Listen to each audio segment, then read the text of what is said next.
Dicen que el Evangelio, yo lo creo, no cambia. Así como el carácter de Jesús no cambia. Él es el mismo. Él es el mismo de hoy, así como fue ayer. Y así será por los siglos de los siglos. Pues Él es Dios. Pero lo que sí cambia son las cosas que pasan en los hombres y las épocas, las edades, los tiempos. Yo encuentro un dato bien interesante que llamó mucho mi atención en el Evangelio de Marcos, en el verso número 3, 4 y 5. Dice la escritura que el ministerio de Juan el Bautista iniciaba y él era el que venía a preparar el camino del Mesías, que es Cristo Jesús. Pero lo que a mí me llama la atención, trayendo el texto y esta historia a nuestro tiempo del 2023, México, y seguramente en la mayor parte del mundo, es que Juan el Bautista era un hombre polémico en aquella época. Imagínense en esta época un Juan Bautista, súper polémico. Yo seguro YouTube, Facebook y todas las plataformas lo bloquearían. Y lo que me llama la atención es esto, que Juan, a pesar de ser un gran hombre de Dios, el evangelista inspirado por el mismo Señor, lo describe como aquel que había de venir. Y no tiene nombre, pudiendo haber escrito Juan. Pero dice, aquel que había de venir. Bueno, hay cosas que en la vida de Juan no se revelaban, aunque se conocían, pero solo se daban las características que a Dios le importaban, como el hecho de que sería un buen profeta, un gran profeta que prepararía el camino del Señor. Y no se reveló el nombre hasta que el ángel habló con Zacarías. Total. También se la califica como una voz. Nuevamente va por la misma línea. Una voz, aquel, un hombre de Dios. Y por último sabemos que se llamaba Juan el Bautista. Y es que lo más importante de un gran siervo de Dios, profeta, pastor, lo que sea, no es quién es él, sino lo que hace Dios por medio de él. Toda la gloria son para Dios, de lo que Dios haga en un pastor, en un predicador, en un evangelista o en Juan el Bautista. Por eso se omite el hecho de tener el nombre propio de Juan demasiadas veces. Para que la vanidad y el orgullo sean aterrizados a las rodillas y que sepamos nosotros, los que servimos a Dios, que solo somos un instrumento en las manos de Cristo Jesús. Y así yo voy a empezar con este pequeño, vamos a ponerle un mini estudio de los inicios de Juan el Bautista y su contexto. Una voz, un hombre polémico, un poco extraño, algo parecido a Elías, aislado, de hecho comía langostas, un alimento raro, también se vestía de una manera muy rara, con pelo de cabra. No traía esa túnica natural o vestimenta común, aunque era de la tribu de Leví, pertenecía al sacerdocio de los levitas, pero Dios lo apartó para otra tarea y le asignó la función o el ministerio de profeta. Y eso lo caracterizó y el llamado influyó en su genética, porque de la genética está la personalidad, los rasgos de carácter, de ser de una persona. Como sería Juan el Bautista, el llamado influiría bastante en él. Tendría que tener un temperamento fuerte, de un carácter fuerte, conocido por sus mensajes de arrepentíos, generación de víboras, o pereceréis. Y esos mensajes poderosos de un hombre no amargado como se le ha tergiversado, sino que un hombre de unción y de poder no mima a las personas que lo escuchan, porque él confía 100% en quien lo llamó y en la palabra que está dando. Tiene revelación, esto quiere decir que puede ver el interior de los corazones. Dios le muestra la condición de su auditorio. Por eso él usaba arrepentimiento, porque esa era la necesidad primaria de esa época. Y creo que el mensaje no ha cambiado. Cuando yo me acerco a Cristo por primera vez, las palabras de aquel hombre de Dios era: pídanle a Dios perdón. Era una paráfrasis de Juan, de un arrepentimiento o pereceréis. Me agrada el ministerio de Juan el Bautista. Es una pequeña mini biografía o enseñanza de esta persona que clamaba que era una voz, y esta voz hoy la encontramos comúnmente en las redes sociales, en los púlpitos, en las iglesias, en campañas, en seminarios, etcétera, etcétera. También hay muy poca actividad de campaña en las calles, pero sí la hay, y de evangelismo uno a uno o masivo, pero sí lo hay. Y a mí me llama la atención que si hoy a mí, siendo bien sincero, yo estoy en Francisco y Madero, me preguntaran, hermano, ¿dónde quisiera usted fundar una iglesia? Yo escogería un lugar estratégico, un lugar donde se le facilite a la gente la llegada, el acceso, el estacionamiento. O sea, vería la condición geográfica de ese lugar y el estatus social también de ese lugar. Entonces haría un pequeño estudio de dónde creo que me va a ir mejor de acuerdo a lo que estoy pensando hacer. Pero a diferencia de mi persona, me encuentro que Juan el Bautista no tenía horarios, no tenía iglesias o templos construidos en las calles principales de Jerusalén ni de Galilea, sino que él estaba en los desiertos. Note bien, por favor, esa rema. Él estaba en los lugares apartados, desérticos. Lo impresionante es el contraste de Juan eligiendo un lugar para dar un mensaje. Hoy podríamos considerarlo como un loco, si lo ves en esta época, en las orillas de las ciudades. Pero no muy lejos de la realidad, hay razones por las cuales los hombres de Dios ungidos de verdad, y quiero hacer énfasis en ungidos de verdad, no buscan a la gente. La gente, Samaja Lava Rama, los busca a ellos. Por eso el lugar no importa si está cerca, si está lejos, si es en la playa, si es en el desierto, si es un ejido, si es la ciudad, si hay mucho tráfico, si es pequeño, si no tienen las condiciones.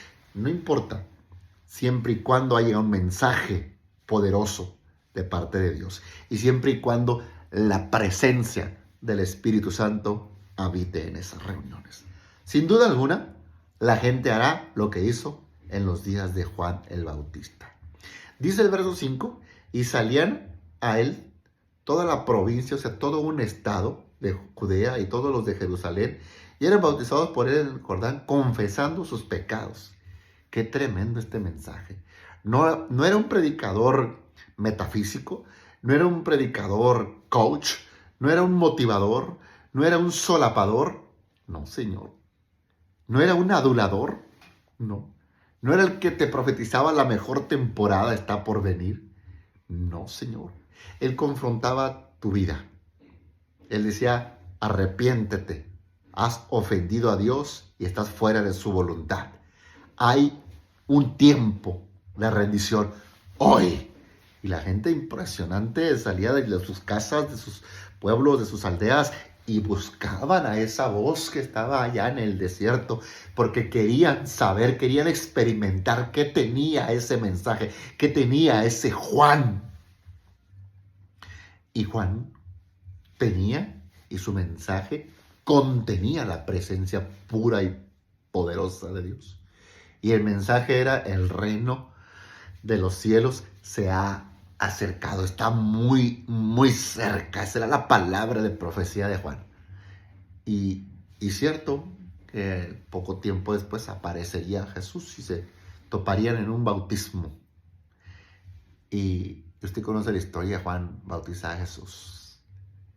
Uno más grande, dice Juan el Bautista, viene después de mí.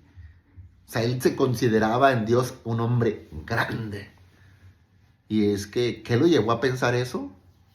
Creo que la evidencia de ver a Dios en tu vida te lleva a darte cuenta de que hay niveles en el servicio, hay niveles, aunque muchos no se atrevan a hablar de estos temas, hay niveles en los hijos y en los siervos de Dios, niveles de amor, niveles de entrega, de servicio y hasta de unción misma.